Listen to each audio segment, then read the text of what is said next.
Yes, this is Grant Putnam, Putnam Landscape Associates. I just met with Rebecca at your house on Simpwag Road in Reading. So one of the spots we talked about adding some shade-loving perennials is in this area, roughly 10 foot by 5 foot.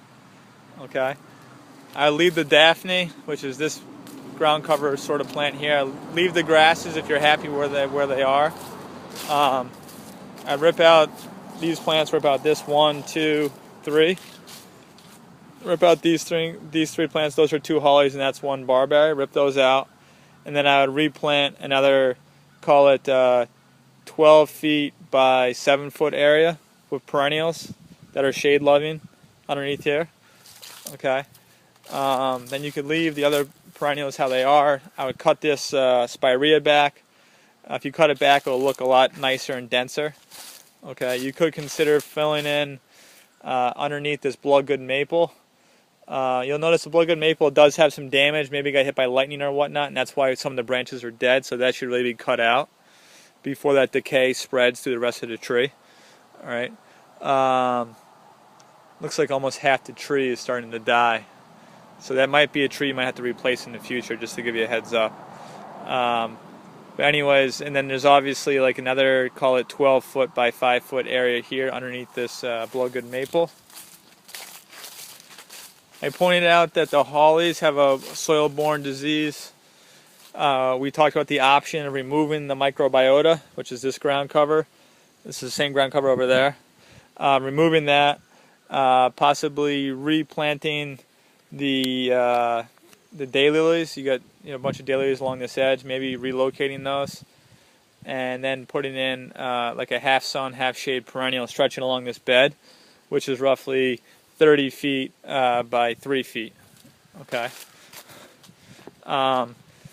Then over here, we talked about taking out the barberry, which is overgrown. It blocks the view as you're walking up the walkway. And then replacing with another shorter perennial or grasses to fill that gap. Possibly replanting some of these other perennials. Looks like you got 1, 2, 3, 4, 5, 6, 7, 8, 9 perennials in this area that you could replant elsewhere that maybe get a little more sunlight. Then you're going to end up having roughly a 13 foot by 2 foot area of perennials in front of the boxwood on this side. Okay, the boxwood all have leaf miner insects, so those have to be treated. Talked about leaving the azalea where it is, which is this guy, ripping out all the microbiota, ripping out the Colorado blue spruce. I rip out these tall plants too that are kind of gangly. I think those just don't look right for the area, so rip out this whole area. Replace it with another tree that fits in better with the house, and then rethink the plantings on the understory around that tree. And this is, roughly a 20 foot by 15 foot area off the corner of the house. Then we talked about mulching the whole property, mulching around each individual plant along this side. I'll give that as a separate price because that's going to take some time, cutting out all the grass and putting in mulch rings. Around that there's 3, 4, 5, 6, 7, 8, 9, 10, 11, 12, 13, 14, 15, 16, 17, 18, 19 plants in this area that you might consider doing that. Alright, so then there's a mulching in the back, removing the fence, mulching around the roses. So specifically in my quote, I'm going to quote for mulching this back area, these roses, all the mulch in the front here as one quote. I'll give you a separate quote for mulching all these other items I just counted. Okay? But I don't have anything else included.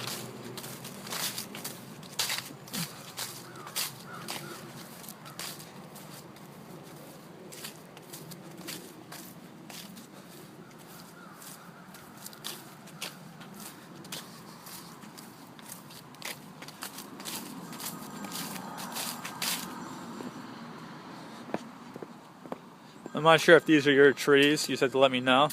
There's this thin strip of mulch along the side underneath the pear trees. Okay.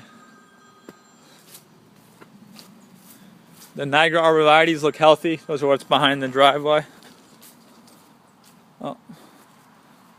It doesn't look like we'd be doing any mulching underneath those Niagaras. Just just let the debris kind of cover the area, all the sheddings from the needles. So we don't have any. I don't have anything included in my quote for that. And same thing back here. We wouldn't be touching anything back here. So that's it. We'll talk to you soon. Thanks for the opportunity.